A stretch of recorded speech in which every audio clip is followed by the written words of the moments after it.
Tangisan Rasulullah mengguncangkan Arsy. Dikisahkan, ketika itu Rasulullah Shallallahu Alaihi Wasallam sedang tawaf di Ka'bah.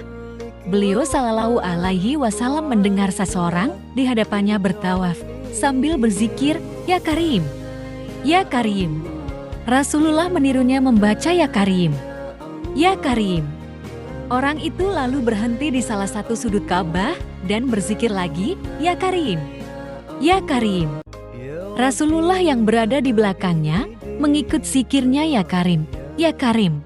Merasa seperti diolok-olokan, orang itu menoleh ke belakang dan melihat seorang laki-laki yang gagah, lagi tampan yang belum pernah dikenalinya.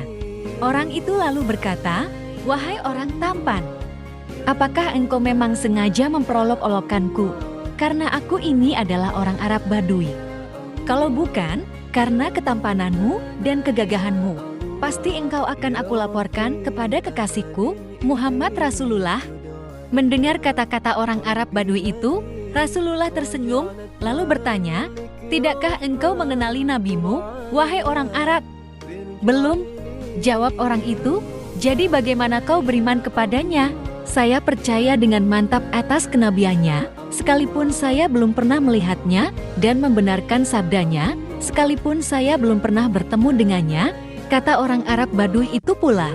Rasulullah pun berkata kepadanya, "Wahai orang Arab, ketahuilah aku ini nabimu di dunia dan penolongmu nanti di akhirat." Melihat Nabi di hadapannya, dia tercengang seperti tidak percaya. "Tuan, ini Nabi Muhammad?" "Ya," jawab Nabi Shallallahu Alaihi Wasallam. Si Arab Badui itu pun tunduk mencium kedua kaki Rasulullah Shallallahu Alaihi Wasallam. Melihat itu, Rasulullah menarik tubuh orang Arab itu, seraya berkata kepadanya, "Wahai orang Arab, janganlah berbuat seperti itu. Perbuatan seperti itu biasanya dilakukan oleh hamba sahaya kepada juraganya.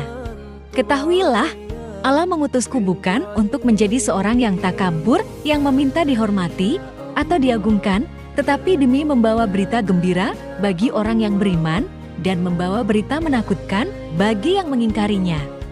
Ketika itulah, malaikat Jibril turun membawa kabar dari langit. Dia berkata, "Ya Muhammad, Tuhan As-Salam mengucapkan salam kepadamu dan berpesan, katakanlah kepada orang Arab itu agar dia tidak terpesona dengan belas kasih Allah. Ketahuilah bahwa Allah akan mengisapnya di hari mahsyar nanti, akan menimbang semua amalannya, baik yang kecil maupun yang besar." Setelah menyampaikan berita itu, Jibril kemudian pergi.